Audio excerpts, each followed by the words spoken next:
한국 분들은 기본적으로 떫은 맛이 나는 탄닌감을 좋아하시기 때문에 품종을 두 가지 설명드리겠습니다. 호주산 쉬라즈를 추천드립니다. 블루베리 잼처럼 무겁고 달큰하기 때문에 안주 없이 드셔도 좋아요. 피노누아 같은 경우는 가장 우아하고 전 세계에서 가장 비싼 와인인 로마네 꽁띠를 만드는 품종이기도 합니다. 맛이 정말 우아해요. 마시는 향수 같다라고도 표현이 되긴 하는데 전문가로서 꼭 이거는 드셔보셔야 한다 포도 품종이 있는데요. 자, 잘 들으세요. 장미향이랑 리치향이 나는 게 특징이에요. 와인계의 향수라고 모두 입을 모아 말을 하는 품종입니다. 안녕하세요. 소믈리에 양윤주입니다. 제15회 한국 소믈리에 대회 최연소 여성 우승 챔피언입니다. 와인이 오래될수록 맛있다는 것은 사실이 아닙니다. 숙성이 되면 될수록 산도가 부드러워지고 떫은 맛을 내는 탄닌이 부드러워지기 때문에 최소 3년에서 5년 정도는 숙성을 하면 좋지만 보관하는 컨디션에 따라서 다를 수 있기 때문에 꼭 오래 보관한다고 해서 더 좋아지는 것은 아닙니다. 과거에 제가 와인을 시작할 때만 해도 그런 편이었는데요. 지금은 그렇지 않습니다. 지금은 오히려 환경보호차에서 코르크 마개를 좀 안 쓰는 경향도 있고요. 코로나 이후로는 또 집에서 편하게 즐기는 와인이 있기 때문에 스크류캡도 신선하게 와인을 즐기기 좋다. 여전히 고급 와인을 코르크 마개로 하고는 있습니다. 왜냐하면 장기 숙성을 하려면 코르크 마개에 공기가 드나드는 역할이 필수적이거든요. 이제 돌렸다는 스크류캡 같은 경우는 공기가 드나들지 못하기 때문에 장기 숙성에 적합하지 않아서 여전히 고급 와인은 코르크 마개를 쓰지만 꼭 저렴한 와인이라고 해서 스크류캡을 쓰는 건 아닙니다. 와인의 밑바닥 깊이가 깊으면 좋은 와인이다 이렇게 말씀하시는 분들도 있는데 이것도 맞나요? 사실이 아닙니다. 병 아랫부분 펀트를 말씀하시는 것 같은데요. 옛날에는 운송시설이 인약했기 때문에 충격이 많이 가해졌어요. 고급 와인만 이렇게 펀트를 깊게 파서 충격 완화를 하는 편이었는데 지금 워낙 시스템이 좋기 때문에 비싼 와인도 펀트가 없는 경우도 있습니다. 당도가 많은 와인은 저렴한 와인이다. 이거는 그런 편이다 입니다. 정상적인 알코올 발효를 거치면요. 단맛이 남지 않게 됩니다. 당이 다 전환이 돼서 알코올이 되는 거기 때문에 당도가 있다는 건 숙성 시간이 짧다는 얘기고 알코올 도수가 낮다는 얘기이기 때문에 시간이나 이런 게 들지 않기 때문에 아무래도 좀 저렴할 수밖에 없습니다. 와인이 비싸면 좋다. 애매한데요. 왜냐면 한국에서는 와인이 세금이 되게 높기 때문에 비싸기 때문입니다. 한국에 들어오는 와인은 어느 정도 퀄리티가 보장되어 있다라고도 이해할 수가 있는데요. 우리나라 편의점에서 9,900원 이렇게 파는 와인들 퀄리티 되게 좋아요. 비교를 할 때 라면과 라멘의 차이라고 생각하거든요. 저렴하게 만드는 스타일이 있고 장인 정신을 담아서 만든 스타일이 있는데 똑같은 포도 과일을 썼다고 해도 포도송이가 골고루 익었냐 안 익었냐 섬세한 차이가 있기 때문에 이왕이면 고급 와인을 먼저 접하시고 어느 정도 내 취향이 잡혔다 하면 그때 좀 저렴한 와인을 드셔도 좋을 것 같습니다. 화이트 와인 같은 경우는 빈티지가 너무 오래되지 않은 거, 좀 신선하게 드시기가 좋고 아니면 나는 좀 고소한 맛의 화이트 와인이 좋다라고 하면은 아까처럼 스크류캡보다는 코르크 마개로 된 게 좀 고소한 맛이 많겠고 레드 와인 같은 경우 좀 숙성된 게 좋습니다. 빈티지가 화이트 와인과 반대로 멀어질수록 좋습니다. 2000년대 초반이나 올빈이라고 하는 것들을 고르면 좋겠고요. 이게 두 가지가 있는데요. 원재료인 포도가 맛있게 생산된 곳에서 마실 거냐 아니면 기술력 있는데 이걸 마실 거냐인데요. 과일이 되게 달고 맛있게 나는 데가 미국도 있겠고요. 칠레도 있겠고 호주도 괜찮습니다. 후자인 기술력을 얘기를 한다면 오랫동안 와인을 만들던 유럽 국가, 프랑스나 이탈리아, 스페인 등의 그런 기술력을 볼 수가 있겠고 또 푸드 페어링이 되게 잘 되는 면이 있어요. 요새는 또 취향에 맞게 고르는 게 중요하기 때문에 화이트 와인에서 두 가지 포도 품종, 레드 와인에서 두 가지 포도 품종을 취향에 맞게 고를 수 있는 법을 설명을 해드릴게요. 화이트 와인에서는 난 좀 고소한 맛이 좋다라고 하시면 샤르도네라는 총포도가 있습니다. 이 샤르도네는 가벼운 레몬 향과 함께 숙성을 할수록 버터 향이나 우유 향 같이 고소한 맛이 더해지기 때문에 한국 분들 입맛에 좀 딱 맞아요.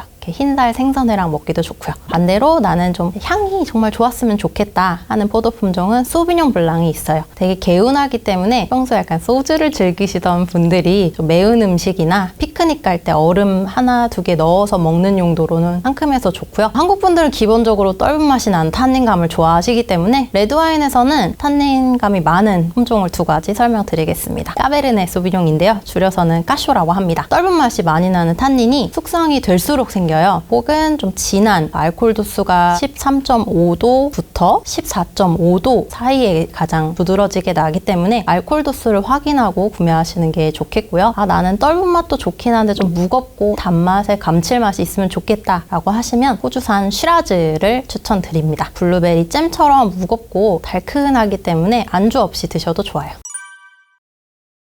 기본적으로 알아야 되는 적포도를 일단 알려드리겠습니다. 4대 천왕이라고도 부르는데요. 까베르네 소비뇽, 멜롯, 시라즈, 말백. 앞서 말한 4가지 품종은 한국인 입맛에 가장 잘 맞는 좀 부드럽고 풍만한 스타일이라고 하고요. 레드와인은 베리류로 나눌 수가 있어요. 색깔별로 나눌 건데 파란색 베리인데요. 대표적으로 블루베리가 있습니다. 블루베리 생각해보면 신맛도 없고 떫은 맛도 좀 없는 과일이에요. 말백이나 시라즈가 여기에 해당이 됩니다. 호불호가 없기 때문에 많이 드실 수 있겠고, 멜롯 같은 경우는 딸기랑 블루베리 중간이에요. 다채로운 맛을 원한다라고 하면 멜롯을 고르시면 되겠고, 마지막으로 제일 유명한 까베르네 소비뇽이 검은색 베리, 블랙베리, 블랙 커런트, 또 한국 분들한테는 익숙하지 않은 향이기 때문에 뭐야 유명하다고 마셔봤는데 좀 낯설다 하는 느낌이 이 과일 때문에 오는 느낌이고요. 대신 마실수록 이색적이라서 더 끌리게 되는 것이 까베르네 소비뇽입니다. 그 이외로는 전문가들은 제일 먼저 언급하는 피노누아가 있겠습니다. 피노누아 같은 경우는 가장 우아하고 전 세계에서 가장 비싼 와인인 로마네 꽁띠를 만드는 품종이기도 합니다. 블렌딩을 하지 않고 워낙 서늘한 기후에서 섬세하게 만들어지는 포도라서 좀 비싸지만 맛이 정말 우아해요. 마시는 향수 같다라고도 표현이 되긴 하는데 피노누아 꼭 추천을 드리고, 그런 스타일인데 나는 이탈리아 거 먹고 싶다라고 하면은 네비올로라는 것도 있습니다. 네비올로는 라틴어 네비아, 안개라는 데서 유래가 된 포도 품종인데요. 이탈리아의 북서쪽에 강원도 같은 산골짜기에서 나는 포도예요. 굉장히 섬세하지만 뒤에서는 떫은 탄닌감이 있는 2가지 상반된 매력이 있는 포도 품종입니다.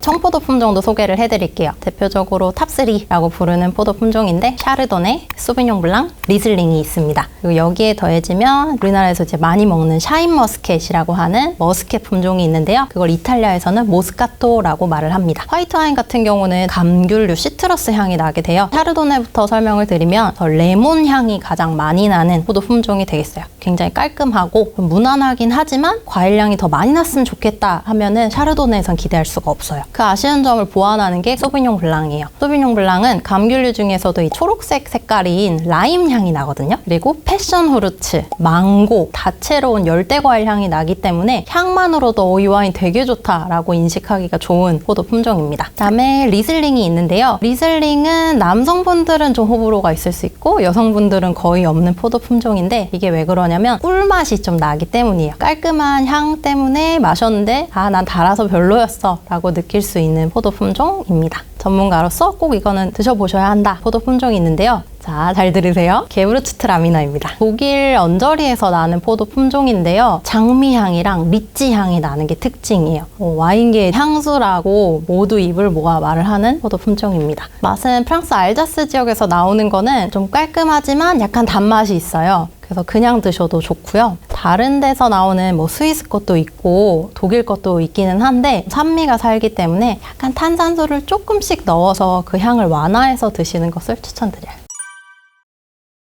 사실 폰트가 중요하긴 합니다. 선물 받으시는 분 입장에서는 그런 정보가 아직 없을 수 있기 때문에 이왕이면 폰트가 좀 깊게 들어간 걸 고르시는 게 좋겠고, 이제 환경보호를 한다고 해서 가벼운 병이 많이 나오는 편인데 여전히 선물하실 때는 이제 좀 들어보고 무거운 병, 왜냐면 모든 와인의 용량이 750ml로 동일한데요. 와인병이 두꺼우면 훨씬 더 많이 든 줄 아세요. 내가 마시는 와인은 사실 잘못돼도 환불을 하러 갈 수 있지만 선물하는 경우는 그럴 수가 없잖아요. 그래서 혹시 모르니까 위에 캡 부분 돌려보면 살짝 돌아가요. 그럼 이제 와인이 끓어 넘쳐서 끈적거리지 않는 상태라는 걸 알 수 있기 때문에 선물하실 때는 꼼꼼히 돌려보고 돌아가는지 확인하시는 것도 좋은 팁이 되겠습니다.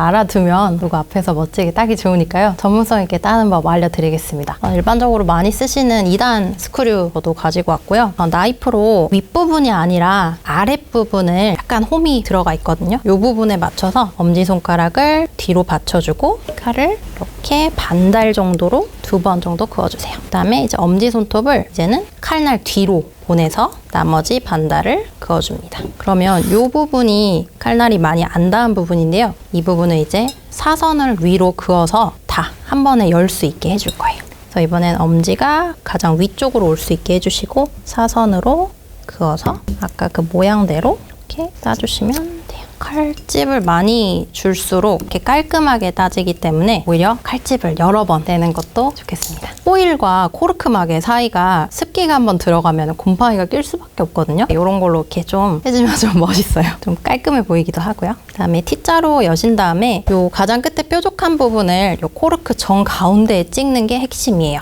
옆으로 기울여져도 가운데에만 찍으면 똑바로 들어가기 때문에 똑바로 꽂는 데 팁은 이제 검지손가락을 이용해서 강하게 잡아주시고 끝부분을 스크류 방향대로 꽂아주시면 돼요. 이제 맞춰서 돌리기만 하면 되기 때문에 스크류 길이마다 다 다르긴 한데 보통은 이렇게 한 바퀴나 한 바퀴 반 요때만 남으면 돼서요. 한 요만큼 한 바퀴 정도 남았을 때 멈춰주시고 첫 번째 껴주시고요. 잡아주시고 여기다 힘을 줘서 눌러주는 게 아니라 뒷부분을 눌러주시면 돼요. 제대로 해볼게요. 손을 껴서 이렇게 제가 정말 제 힘을 약하게 주고 있거든요. 두 번째에다 걸어주시고 왼손으로 잘 눌러주시고 이렇게 그다음에 이 정도 나왔을 때 옆으로 빼서 위로 빵 하고 뽑아버리면 와인이 튀어오를 수도 있어요. 좀 멋지게 빼는 법도 알려드릴게요. 왼손으로 코르크 잡고 양손을 이렇게 돌려주시면 돼요. 하나, 둘, 하나, 둘. 닫을 때도 이 부분을 이렇게 해서 탁 해주면 좀 멋있게 닫으실 수 있습니다. 멋지게 따는 법도 알려드렸으니까 따르는 방법도 알려드릴게요. 우선 라벨을 최대한 안 가리는 게 중요하고요. 이렇게 손을 잡아주시면 되고 좀 멋지게 하고 싶다 하시면 이렇게 해주시면 됩니다. 멋지게 하려고 이렇게 잡는 소믈리에보다는 이게 좀 리치가 길어요. 그래서 멀리 있는 분한테 따르기가 수월하기 때문에 가까이 있는 분들한테는 좀 이렇게 잡고 하는 경우가 있습니다. 두 가지 방법도 알려드릴게요. 잔 가장 가운데에 일단 병을 딱 준비를 해주시고 그냥 살짝 내려만 주신다라고 생각하시면 돼요. 따른다라고 생각하면 이게 콸콸콸 쏟아져서 흐르거든요. 그래서 살살 내려놓고 가만히 계시면 돼요. 그리고 천천히 올리면 돼요. 살짝 닦아주시고 리치가 긴 버전 가운데 맞춰서 멈추고 가만히 있기 천천히 올리기 돌리는 같은 경우는 닦을 수가 없을 때 따르다가 확 말아서 여기 이제 묻히려고 하는 방식이라서 제가 그냥 천천히만 올려주면 이렇게 하실 필요는 없습니다.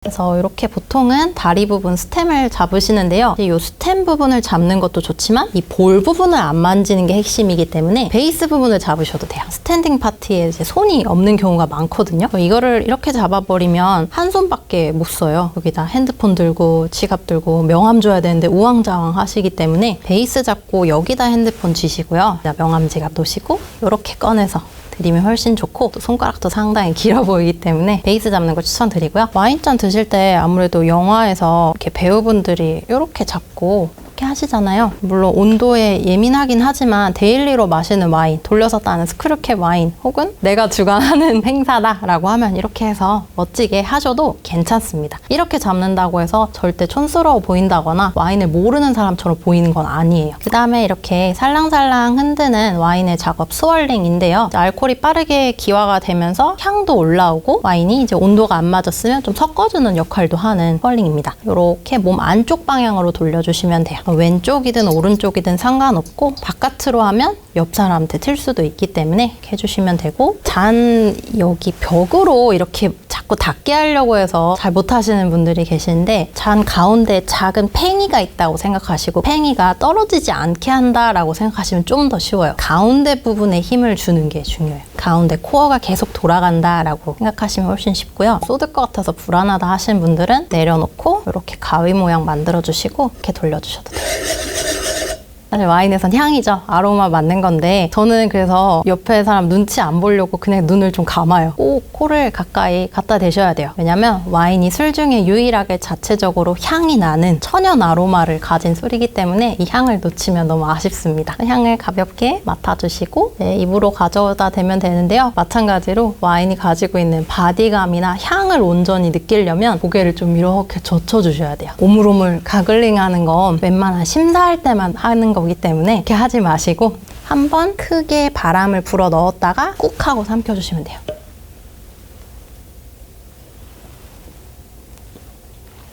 눈 맞추는 게 부끄러우면 그래도 최소 상대방 쪽을 봐주셔야 될 것 같아요. 보통은 받자마자 아이고 하면서 이렇게 바로 드시는데 건배 제한할 때도 급하게 이렇게 앞으로 뻗으시다 보니까 림 부분을 갖다 대다가 깨지는 경우도 있고 툭 하고 약간 투박한 소리가 나서 아이고 잔 좋은 건데 이상하다 왜 이런 소리가 나지 생각하셨을 텐데요. 윗부분에 갖다 대면 공명이 제대로 이루어지지 않아서 좀 투박한 소리가 나고요. 뚱뚱한 부분끼리 대주시는 게 좋습니다. 1대1로 건배를 하실 때는 잔이 있다고 가정하고 약간 서로 X자로 만들어서 뚱뚱한 부분에 건배를 해주시면 되고요. 2명 이상일 때는 뚱뚱한 부분을 갖다 대면서 밀듯이 해주시면 돼요. 병으로 예시를 들면 둘이서 할 땐 이렇게, 셋이서 할 땐 이런 식으로. 와인 용어가 몇 가지인데 이렇게 스월링을 하시게 되면 볼 수 있는 특별한 게 있는데요. 와인잔 옆에 이렇게 타고 흐르는 와인의 달이나 눈물이라고 부르는 것을 볼 수 있어요. 눈물이 천천히 두껍게 떨어질수록 알코올 도수가 높거나 혹은 당도가 높다라는 걸 의미합니다. 이렇게 스월링하는 속도가 다 제각각이기 때문에 정확한 눈물을 확인하고 싶으시면 이렇게 잔 테두리 부분을 한 바퀴 돌려서 코팅을 해주시고 이렇게 서서히 세워주시면 정확한 눈물을 보실 수 있어요. 테라 맥주 있잖아요. 테르가 이제 땅이라는 뜻이에요. 프랑스어로. 날씨나 여러 가지를 다 반영한 게 테루아라는 또 와인만의 한 단어지만 흙냄새도 나고 과일향이 많이 난다. 테루아가 특별한가 봐요 라고 하시면 무리하지 않은 선에서 프로다운 언급을 하실 수 있고, 제가 오늘 마시는 와인은 이탈리아 바롤로인데 아까 소개한 네비올로 포도 품종입니다. 알코올 도수가 좀 높아요. 14도 정도 되거든요. 좀 눈물이 굵게 떨어지는 편입니다. 손님들 맞이할 때 보면 제일 많이 실수하시는 거고 들었을 때 가장 안타까운 실수가 있는데요. 레드 와인만 와인이라고 부르시고 스파클링 와인은 샴페인이라고 부르시는 경우가 있어요. 그래서 오늘 와인 마실래, 샴페인 마실래 이렇게 말씀하시거든요. 포도로 만든 발효주가 전체 큰 분류인 와인이고요. 거기서 이제 기포가 있는 발포성, 그다음에 기포가 없는 걸 스틸 와인이라고 불러요. 발포성 안에 또 프랑스 샹파뉴 지역에서 만든 스파클링인 샴페인이 있는 거기 때문에 정확히 말을 하면 뭐 스파클링 마실래? 아니면 일반 화이트나 레드 마실래? 이렇게 하는 게 좀 정확하겠고요. 와인 마실래? 샴페인 마실래? 하는 거는 조금 이상할 수 있다. 와인 용량이 이제 750ml로 큰데 보통 한 잔 따르는 용량이 적게는 75ml, 많게는 150ml까지 따라지거든요. 하우스 와인 시키면 큰 잔에 같은 경우는 지금 요 정도가 한 100ml 정도 될 것 같은데 좀 적어 보이죠? 아, 좀 더 따라주지 이러시는 분들이 많아요. 모든 와인잔 모양이 다르기 때문에 잔의 가장 뚱뚱한 부분에 직전까지만 따르시는 게 가장 이상적입니다. 750ml 기준했을 때 많이 따르면 5명에서 150ml씩 충분히 마실 수 있는 거고요. 나누는 만큼 되기 때문에 글라스 와인 시켰을 때 한 150ml 정도 나오는지 물어보시고 그 정도면 굉장히 많이 주는 거기 때문에 만족하면서 드시면 되겠습니다. 따르고 나서 바로 닫아야 돼요. 공기와의 접촉이 최소화가 돼야 되는 것이 핵심이고요. 소믈리에들 사이에서 논란이 많은데요. 이렇게 넣어져 있던 코르크는 와인이 닿아 있었고 안에서 좀 팽창이 돼서 굉장히 커진 상태예요. 그래서 이렇게 열어서 다시 이렇게 닫기는 굉장히 힘들어요. 이미 커진 상태라서요. 그래서 보통은 이렇게 거꾸로 해서 닫기는 하는데 우리가 냉장고나 와인 셀러에 다시 넣으려고 하면 안 그래도 와인병 높이가 높은데 코르크 때문에 더 높아지거든요. 그래서 저는 아쉬워하지 않고 코르크 예쁜 거 아니면 다 버려버리고 이렇게 끈적거리는 랩 있어요. 그래서 랩 그냥 조금 뜯어서 딱 막아놓으면 높이도 안 높아지고 눕혀놔도 안심할 수 있는 팁이 됩니다. 먹다 보니 졸려서 열어둔 채로 잠이 들었다 하면 다음날 와인이 약간 식초화된 걸 감안을 하셔야 돼요. 또 아까우니까 드시지 마시고 활용할 수 있는 방법을 좀 알려드릴게요. 제가 제일 많이 활용하는 방법은 떡볶이 소스 만드는 거예요. 냄비에 부어서요. 살짝 가열을 해주신 다음에 올리고당이든 설탕이든 뭐든지 조금 넣어주고 졸여주시면 굉장히 진득한 소스가 만들어지거든요. 그거를 떡볶이 만들 때 설탕 대신 넣어보세요. 훨씬 더 풍미가 좋아지고 단맛도 은은하고 살도 좀 덜 찌는 효과가 있습니다. 튀김 요리나 집에서 어쩔 수 없이 했는데 베이킹소다로 해도 안 될 때가 있어요. 그럴 때 와인 조금 부어서 베이킹소다랑 해주시면 뽀득뽀득 잘 닦이고요. 에이드 만들어 드시는 걸 추천드려요. 와인 한 50ml에서 100ml 넣어주시고 청 같은 거 한 스푼 넣어주시고 그냥 물을 넣으셔도 되고요. 탄산수, 사이다 다 좋습니다. 기본적으로 포도로 만들어졌기 때문에 약간 시원한 게 좋습니다. 숙성될 때 우리가 김치랑 똑같이 또 생각을 하시면 좋은데 바로 냉장고에 넣으면 안 익고 중간에 물 생기면서 살짝 미쳤다는 표현을 하잖아요. 와인도 그럴 수 있어요. 너무 차갑게 보관을 하시면 안 되고요. 상온도 괜찮지만 온도 변화가 심한 베란다는 피해 주시고 선반 같은 데다가 세워놓으셨다가 너무 오랫동안 세워놨다 1년 지났다 하면 한 번씩 눕혀서 코르크 마개가 마르지 않게요. 그리고 마시기 전에만 온도를 맞춰주시면 됩니다. 화이트 와인 같은 경우는 냉장고에서 최소 2시간 정도 넣어두시면 되고 나는 좀 빨리 해야 된다라고 하면은 물수건이나 냅킨 같은 거를 물을 묻혀서 바틀에다 덕지덕지 붙인 다음에 냉동고에서 한 30분 정도 놓으면 빨리 차가워지고요. 레드와인 같은 경우는 냉장고에서 15분 정도 두시고 드시면 딱 온도가 맞습니다. 또 좀 스모키하고 숙성이 많이 된 와인은 최대 20도까지도 권장을 하지만 생각보다 와인은 차갑게 드셔야 된다는 겁니다. 레드와인은 또 너무 차가워도 안 되기 때문에 적당히 실온 정도면 다 웬만큼 맞아 떨어져요. 온도로 치면은 14도에서 18도 사이. 와인과 어울리는 스낵 제일 먼저 떠올리시는 게 치즈가 될 텐데요. 사실 치즈는 와인과 어울리지 않습니다. 정확히 말을 하자면 레드 와인과는 어울리지 않습니다. 사실 치즈가 어울리는 거는 화이트 와인, 유제품으로 만든 치즈이기 때문에 고소한 향과 이 크리미한 느낌 그리고 그 꾸덕하고 느끼한 맛이 화이트 와인이 깔끔하게 잡아주기 때문에 원래 와인과 치즈의 페어링은 화이트 와인에 하는 거고요. 레드 와인 같은 경우는 까망베르 정도는 좀 흔한 치즈고 좀 잘 어울리는 편이지만 좀 꼬릿한 냄새가 나는 정통 치즈 같은 경우는 어울리기가 쉽지 않습니다. 좀 무난하면서도 좀 너무 없어 보이지 않는 한국 분들 제일 좋아하는 페어링 조합. 좀 내장 요리 같은 것도 되게 좋고요. 그래서 족발 같은 것도 좋습니다. 그냥 순대랑 또 페어링 하셔도 되고 맛있는 페어링은 그렇게 되겠고요. 또 화이트 와인은 무조건 생선회, 레드 와인은 무조건 육류 이렇게 라기보다는 색깔끼리 페어링을 하시면 돼요. 화이트 와인도 육류 중에 흰살 가지고 있는 닭고기랑은 되게 잘 어울리고요. 레드 와인도 마찬가지로 생선회 중에서 붉은 빛을 내는 방어라든지 참치라든지 이런 것들은 화이트 와인보다 레드가 더 잘 어울립니다. 오늘 저는 집에서 할 수 있는 추천 페어링 알려드리겠습니다. 화이트 와인 같은 경우는 계란을 후라이를 하면 비린내가 나서 화이트 와인이랑 안 어울린다라고 해요. 일본식 지단처럼 만들면 잘 어울릴 수가 있는데 그거를 화이트 와인이랑 드시면 좋고 양배추 좀 같이 볶아서 닭고기랑 드시면 되게 편안하면서도 건강을 또 챙길 수 있는 페어링이 될 수 있겠고요. 레드 와인 같은 경우는 좀 매운 음식, 그래서 마라가 들어간 것들이 의외로 저는 레드랑 잘 어울리더라고요. 한국 장 같은 경우는 고추장이 감칠맛도 있고 매운맛도 있고 단맛도 있기 때문에 페어링하기가 조금 까다로울 수 있는데 마라 같은 경우는 진짜 얼얼하게 후추 같은 느낌이라서 오히려 레드 와인이랑 되게 잘 어울려요. 레드 와인이랑 한번 도전해보세요.